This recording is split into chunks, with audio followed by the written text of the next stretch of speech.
Sweetheart Roland by the Brothers Grimm.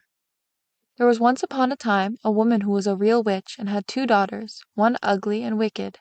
And this one she loved because she was her own daughter, and one beautiful and good, and this one she hated because she was her stepdaughter.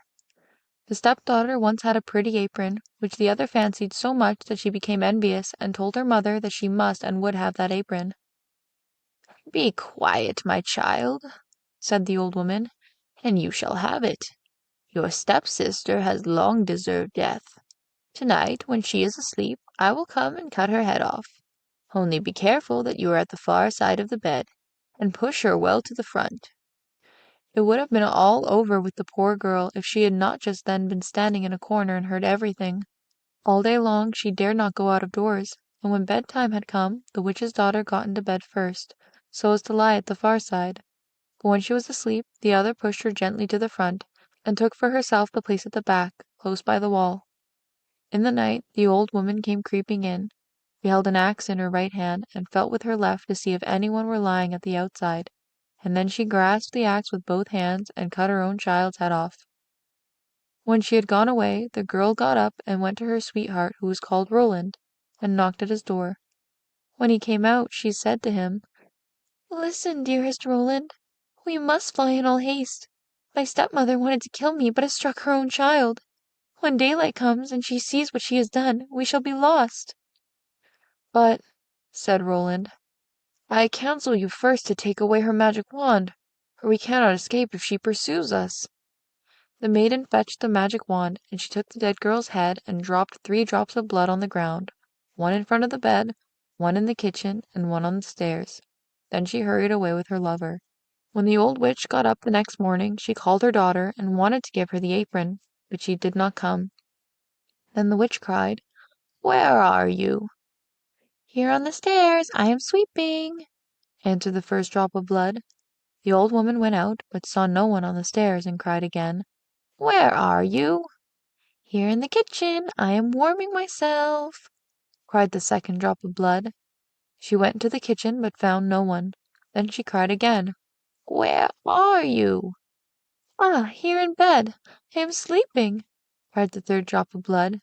She went into the room to the bed. What did she see there? Her own child, whose head she had cut off, bathed in her blood. The witch fell into a passion, sprang to the window, and as she could look forth quite far into the world, she perceived her stepdaughter hurrying away with her sweetheart Roland. "That shall not help you," cried she. "Even if you have got a long way off, you shall still not escape me." She put on her many league boots, in which she covered an hour's walk at every step, and it was not long before she overtook them. The girl, however, when she saw the old woman striding towards her, changed, with her magic wand, her sweetheart Roland into a lake, and herself into a duck swimming in the middle of it. The witch placed herself on the shore, threw breadcrumbs in, and went to endless trouble to entice the duck. But the duck did not let herself be enticed, and the old woman had to go home at night as she had come. At this the girl and her sweetheart Roland resumed their natural shapes again, and they walked on the whole night until daybreak. Then the maiden changed herself into a beautiful flower, which stood in the midst of a briar hedge, and her sweetheart Roland into a fiddler. It was not long before the witch came striding up towards them, and said to the musician, "Dear musician, may I pluck that beautiful flower for myself?" "Oh yes," he replied, "I will play to you while you do it." As she was hastily creeping into the hedge, and was just going to pluck the flower, knowing perfectly well who the flower was, he began to play. And whether she would or not, she was forced to dance, for it was a magical dance. The faster he played, the more violent springs was she forced to make, and the thorns tore her clothes from her body, and pricked her and wounded her until she bled. And as he did not stop, she had to dance till she lay dead on the ground. As they were now set free, Roland said, "Now I will go to my father and arrange for the wedding." "But in the meantime I will stay here and wait for you," said the girl, "and that no one may recognize me, I will change myself into a red stone landmark." Then Roland went away, and the girl stood like a red landmark in the field and waited for her beloved. But when Roland got home, he fell into the snares of another, who so fascinated him that he forgot the maiden. The poor girl remained there a long time, but at length, as he did not return at all, she was sad and changed herself into a flower, and thought, "Some one will surely come this way and trample me down." It befell, however, that a shepherd kept his sheep in the field and saw the flower, and as it was so pretty, plucked it, took it with him, and laid it away in his chest. From that time forth strange things happened in the shepherd's house. When he arose in the morning, all the work was already done.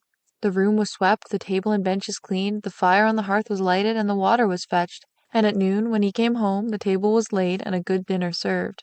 He could not conceive how this came to pass, for he never saw a human being in his house, and no one could have concealed himself in it.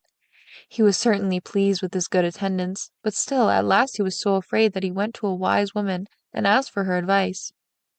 The wise woman said, There is some enchantment behind it. Listen very early some morning if anything is moving in the room, and if you see anything, no matter what it is, throw a white cloth over it, and then the magic will be stopped." The shepherd did as she bade him, and the next morning, just as day dawned, he saw the chest open and the flower come out. Swiftly he sprang towards it and threw a white cloth over it. Instantly the transformation came to an end, and a beautiful girl stood before him, who admitted to him that she had been the flower, and that up to this time she had attended to his housekeeping. She told him her story, and as she pleased him, he asked her if she would marry him. But she answered, "No," for she wanted to remain faithful to her sweetheart Roland, although he had deserted her. Nevertheless, she promised not to go away, but to continue keeping house for the shepherd.